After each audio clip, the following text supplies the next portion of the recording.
সবাইকে অসংখ্য ধন্যবাদ বন্ধুরা। আজকে একটা ইয়ে নিয়ে আসছি আপনাদের সামনে, content নিয়ে আসছি দেখি সহজ সরল মানুষের সাথে বেইমানি করলে নিজের পতনের দরজাগুলো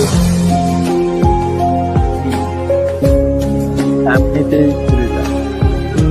তারা হয়তো নিজের অধিকারে লড়াই করতে পারে না, কিন্তু তাদের চোখের পানি আর দীর্ঘশ্বাস এমন এক বিচার ডেকে আনে যা তাদের জীবনে সব কিছুকে